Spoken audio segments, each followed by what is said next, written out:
When it comes to comic book characters, I don't really love, hate, or follow a specific publisher like DC, Marvel, Dark Horse, or whatever. But I do like to follow specific characters, and my favorites have always been Batman and Spawn. As a youngster, my friend and I would watch the 1997 Spawn film all the time, and before that movie came out, I had never heard of Spawn. Todd McFarlane unleashed Spawn on the world in 1992, and the character was immensely popular throughout the rest of the 90s. Popular enough for a movie, an animated series, and even video games. Unfortunately, the Spawn video games to date do not do the character justice. Spawn on the Super Nintendo was the first time we got to see the character in a video game, and I've heard many say it's still his best game. Yeah, well, we'll see.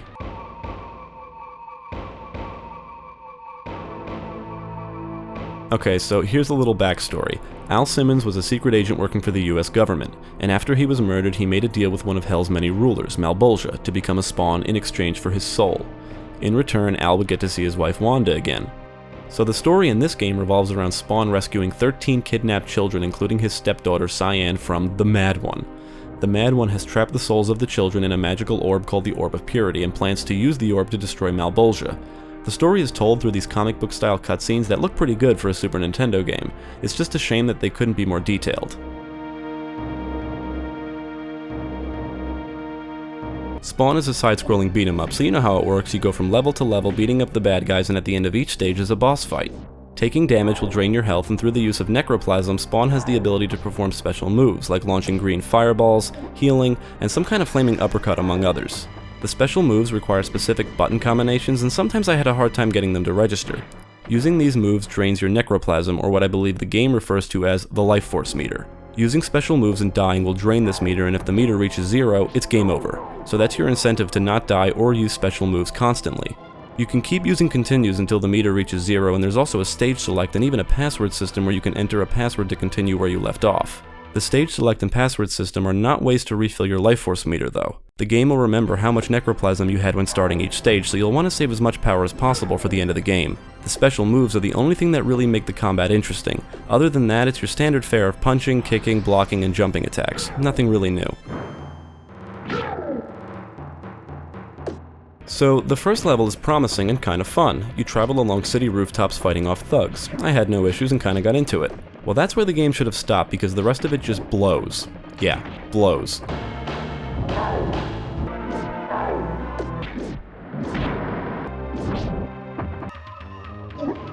As I play a game for a review, I usually create a pros and cons list, and when I was done with this game, there was almost nothing in the pros list. I don't know if this game was considered good or dare I say great back in the day, but I honestly found it to be cheap and frustrating. First of all, the hit detection is just terrible. Fuck.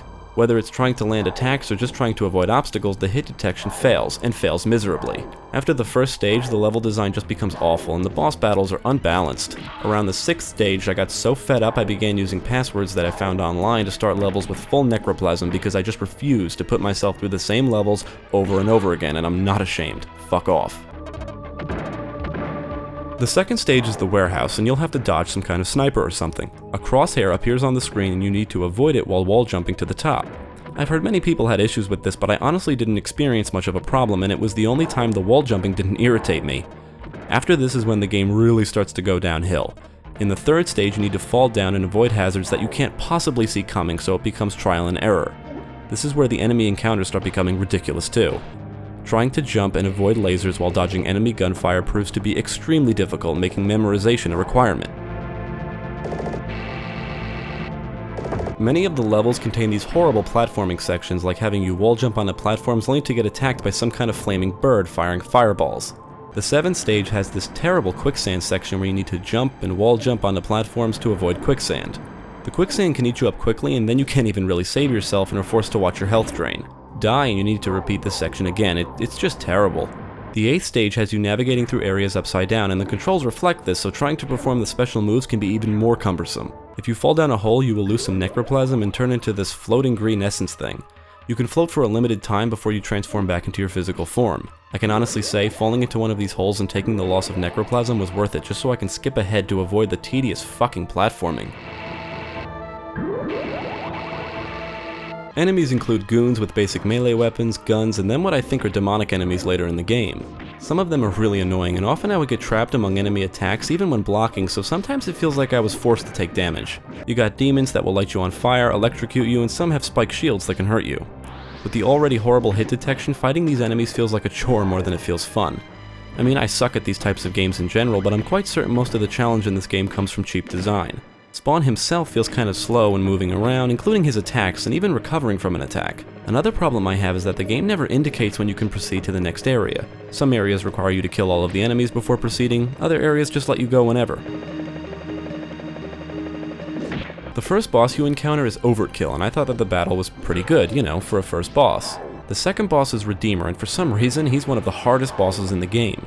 He's got this laser attack that really can't be blocked. He starts to flash before he does it, which I guess is him charging it up, but you can't even attack him in this state, so you'll need to learn how to dodge this attack and strike at just the right time. It's tedious and makes the battle drag on. After that, the boss battles are relatively easy until you get to the end. I was able to exploit the Violator and Spirit Knight battles by just getting them into a corner and pummeling them to death. Tri-Demon is the boss of the 7th stage, and this thing is just the definition of annoying. You need to destroy different parts of it while not getting crushed, and it's just so bad.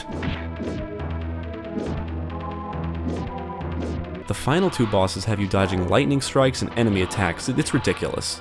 Blocking attacks doesn't really prevent you from taking damage, so you'll take chip damage, and for some reason these two bosses don't start taking damage right away, making me think something's wrong with the game.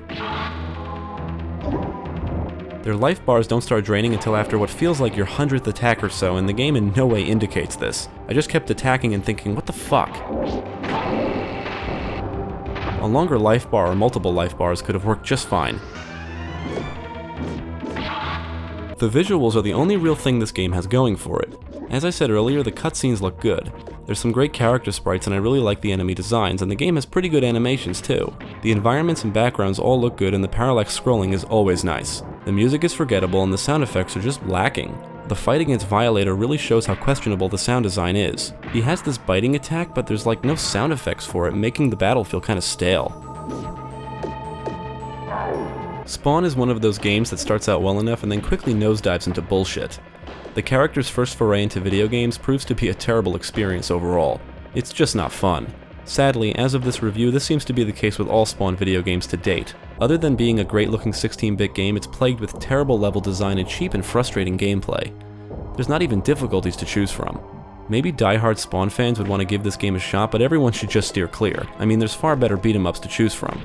The fact that this one is based on Spawn may make it stand out, but unless you're a collector, I'd highly recommend you give this a pass.